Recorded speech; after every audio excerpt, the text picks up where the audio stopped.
माध्यमातून, सादरीकरणाच्या माध्यमातून आपल्या समोर ठेवलं होतं आणि त्याच तुलनेतून मुंबई शहरामध्ये आम्ही काय करून दाखवलेलं आहे हे मांडण्याचं काम केलं आहे. म्हणून मला असं वाटते की पक्षप्रमुख आदरणीय उद्धवजींच्या नेतृत्वाखाली आणि विशेषतः आदित्यजींच्या पुढाकाराने आगामी काळामध्ये आम्ही सत्तेवरती काँग्रेस पक्षाचे सहकार्य आल्यानंतर या पुण्यात शहरासाठी आम्ही काय कायापालट करू शकतो हे दाखवण्याचा प्रयत्न आमचा या पुढच्या काळामध्ये राहणार आहे. आणि म्हणून मला सांगण्यात आनंद होतोय की आता ही आघाडी झालेली आहे.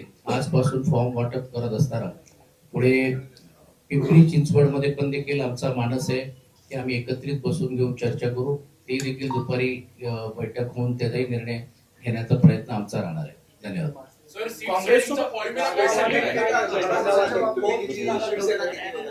काल आम्ही पहाटे 5 पर्यंत बसलेलो आहे चर्चा करत आणि एकमत आमचं काही सीटांवर झालेलं आहे. जवळजवळ 45 जागा या शिवसेनेनं एबी फॉर्म द्यायचा निर्णय घेतलेला आणि आम्ही जवळजवळ 60 जागा एबी फॉर्म पहिल्या टप्प्यात देण्याचा निर्णय घेतलेला.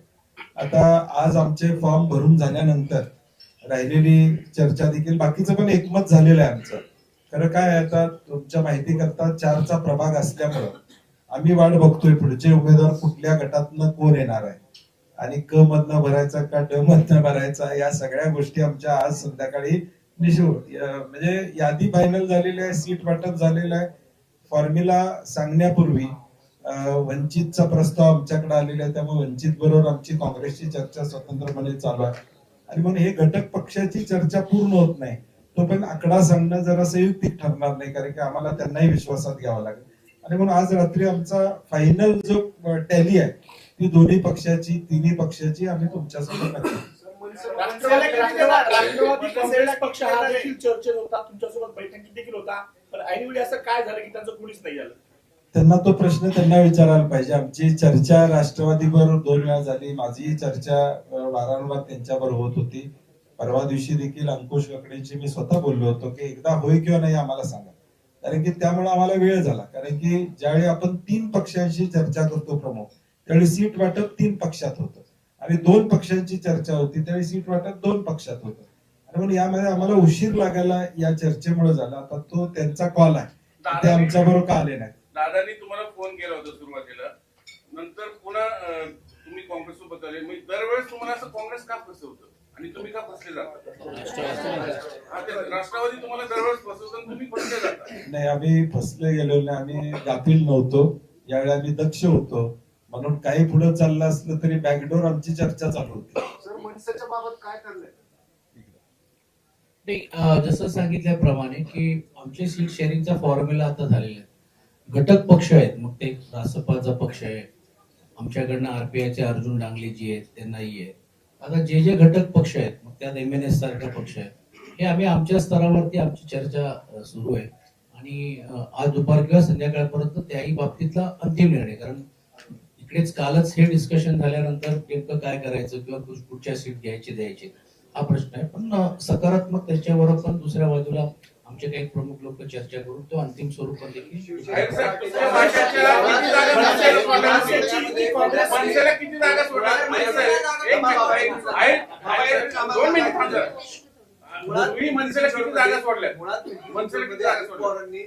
अजित पवारांनी खूप बराच काळ सत्ता भोगलेली आहे. पुण्यामध्ये पण काँग्रेस सोबत त्यांनी भोगलेली आहे, पण या दोघांमुळे काँग्रेसच्या मतांवर परिणाम होईल का? नाही, दोघांच्या मुळे काही परिणाम व्हायचं कारण नाही, कारण की शेवटी 7 वर्षाचा महायुतीचा भ्रष्ट कारभार हा लोकांच्या पुढे आहे. पुण्याची अवस्था काय आहे? आज पुण्याला 22 TMC पाणी लागते. ते पाणी देखील मिळवण्यासाठी तुमची सत्ता आहे म्हणता, मुख्यमंत्री तुमचे आहेत म्हणता, पालकमंत्री पुण्याचे आहेत म्हणता, मग त्या 22 TMC साठी महापालिकेला ट्रिब्युनल मध्ये का जावं लागतं? तुम्ही बैठक घेऊन ते 22 TMC पाणी का देऊ शकत नाही? ह्या महत्वाचं ना. मग दाखवायचंय का नाही करायचंय? मग सत्तेचा वापर तुम्ही स्वतःच्या फायद्यासाठी करताय का? या पुण्यातल्या तुम्ही पुण्यातला साधा पाण्याचा प्रश्न मुख्यमंत्री आणि उपमुख्यमंत्री दोन्ही सोडवू शकत नाही, तर मग याचा फायदा काय, म्हणजे उपयोग काय त्यांचा? त्यामुळे त्यांच्या मताचा काही परिणाम होणार नाही. लोक काँग्रेस शिवसेनेला मतदान या ठिकाणी करतील अशी आम्हाला खात्री आहे. मनसेबरोबर आमची वेगळी चर्चा चाललेली आहे. त्याचे त्यांची एक खूप मोठी यादी होती. परत मग 2 चर्चा झाल्या. आदित्य शिरोडकरजी जे आमच्या वतीने त्यांच्याशी बोलत होते, त्याची शेवटची एक यादी 32 ची आलेली आहे आणि 21 पर्यंत तरी देखील आमची चर्चा हा अंतिम स्वरूपात झालेली आहे. अजून थोडेफार काहीतरी वर खाली करून घेऊन ती चर्चा होईल. पण मी यासाठी ऑन रेकॉर्ड बोलत नव्हतो की जोपर्यंत होत नाही तोपर्यंत आपण चर्चा करण्यात अर्थ नाही. तर पूर्ण झाल्यानंतर मग स्पष्टता आपल्याला बोलता आलं असतं.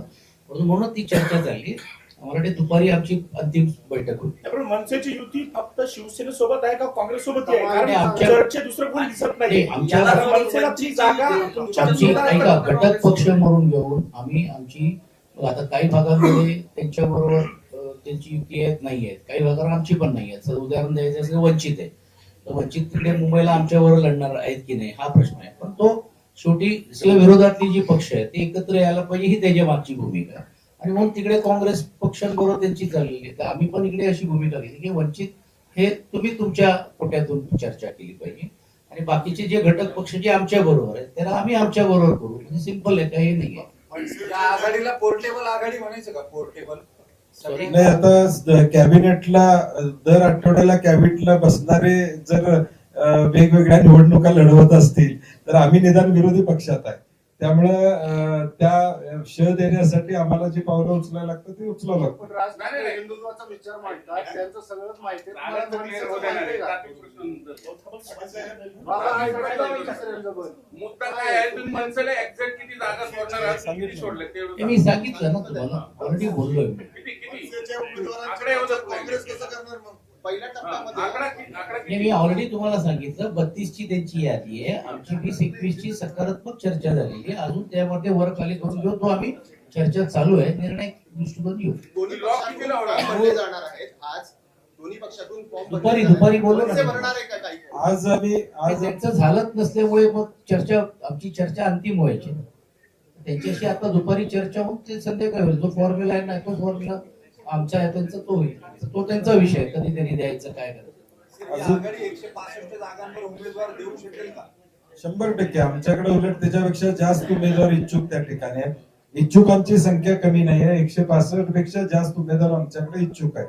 आणि या इच्छुकांच्या संख्येवरून आम्हाला जो मेसेज येतोय लोकांच्या मध्ये की जे महायुतीचा जो काही कारभार आहे तो लोकांना रुचलेला नाही, जे नवे वेगवेगळे कायदे केलेले आहेत, म्हणजे महापालिका ही स्वायत्त संस्था म्हणून आपण त्या ठिकाणी मानतो. हा पब्लिक डोमेन मध्ये विषय आलाय का नाही मला माहित नाही, परंतु 29 ऑगस्टला एक अध्यादेश कायदा करून या महापालिकेतल्या प्लॅनिंग ऑथॉरिटीचे अधिकार हे टाउन प्लॅनिंग डेप्युटी डायरेक्टरला दिले. नाही, आता कमिशनरला महापालिकेत किंमत नाही आहे. डीपीचे अधिकार टाउन प्लॅनिंग आता डीपी महापालिका करते. त्यात स्ट्रक्चरल प्लॅन नावाचा एक कायदा टाकून एक शब्द टाकून त्याचे अधिकार एका विशिष्ट तारखेनंतर जॉईंट डायरेक्टर टाउन प्लॅनिंगला दिले. म्हणजे आता महाराष्ट्रातल्या कुठल्याही महापालिकेचा कमिशनर, महापौर, निवडून आलेला नगरसेवक हा बॉस नाही आहे. आता त्या महापालिकेचं प्लॅनिंग सुद्धा जॉईंट डायरेक्टर टाउन प्लॅनिंग करणार.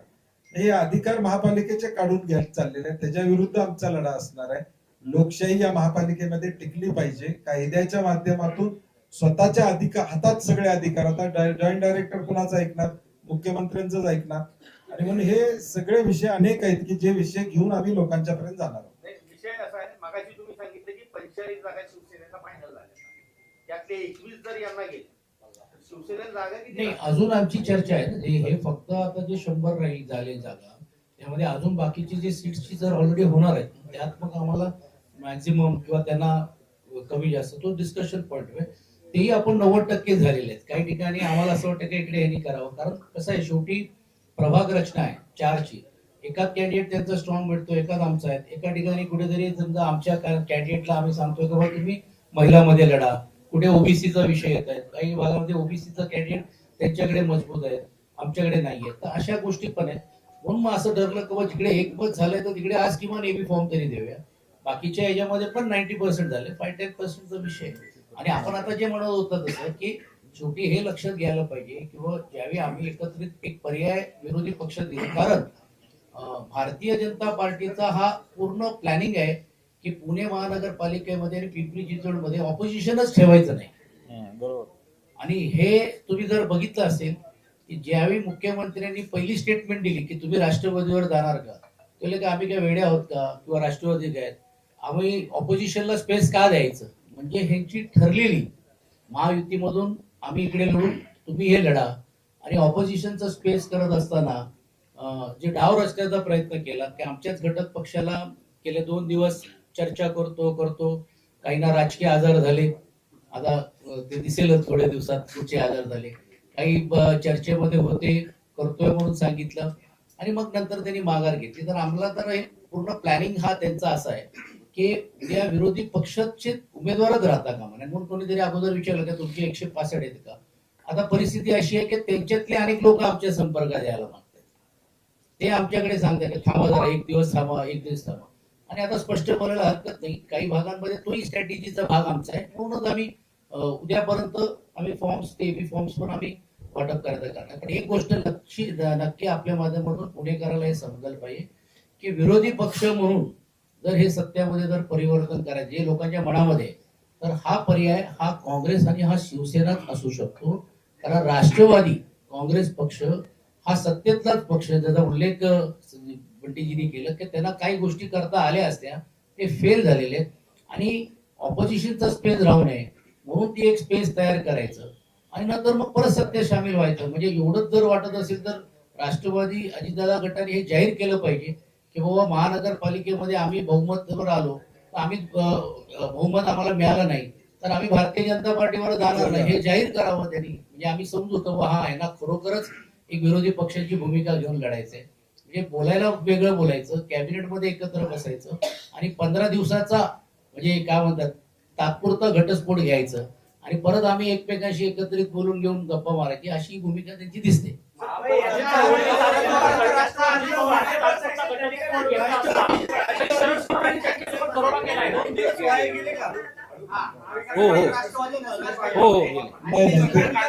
गेले नाही ते गेले ना, त्यांचा आता निर्णय झाला. मी म्हणलं तसं नाही, तिथलाच विषय आहे ना तो, तिथलाच विषय आहे. आता काही ठिकाणी आता नागपूरला राष्ट्रवादी बरोबर युती आमची त्या ठिकाणी झालेली आहे, हा लोकल लेवलचा विषय, इथं तर आमच्या बरोबर नाही.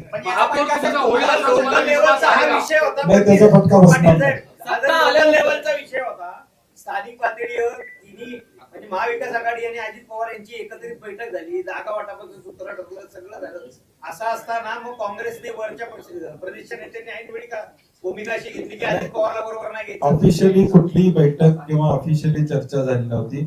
शेवटी प्रस्ताव येत असतात, अनेक गोष्टी होत असतात, शेवटी प्रदेशवरून एखादा निर्णय होतो की आघाडी कुठली करायची. आणि मी प्रभारी असल्यामुळे यांच्याशी चर्चा करत होतो, काय नेमकं त्यांच्या मनात आहे ते तरी घ्या म्हणलं, बघूया तरी त्यांचं मन ओळखता येते का, प्रयत्न केला, आम्ही ओळखता आलं नाही. परस्पर निर्णय घेतला आणि हे अजिबात नाही, माझ्याशी चर्चा केली होती.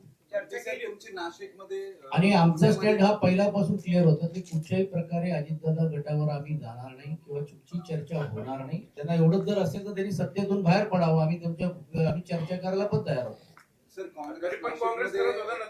नाही ते ऑफिशियली नाही, अनऑफिशियली तर होतं. बरोबर घेतलंय काँग्रेसनं नाशिकनं, पुण्यामध्ये तशीच परिस्थिती अप्रत्यक्षरित्या ते सेनेबरोबर तुमच्या सोबत येत आहे. मुंबईमध्ये असं नेमकं काय घडलेलं होतं? नाही, मला वाटतं आपण गेल्या आता नगरपालिका नगरपंचायती देखील महाराष्ट्रामध्ये झाल्या. आता परिस्थिती अशी आहे, 10-10 वर्षांना 7-7 वर्षांना या निवडणुका व्हायला लागल्या. आमच्या दृष्टीनं मुद्दा काय आहे की त्या शहराला आम्ही काय पर्याय. तर पुण्यात मनसेसोबत अंतिम बैठक होईल असं यावेळी सचिन आहेर आणि सतेज पाटील यांनी म्हटलेलं आहे. तर पुण्यात मनसेसोबत आघाडी संदर्भात ही पत्रकार परिषद पार पडत होती.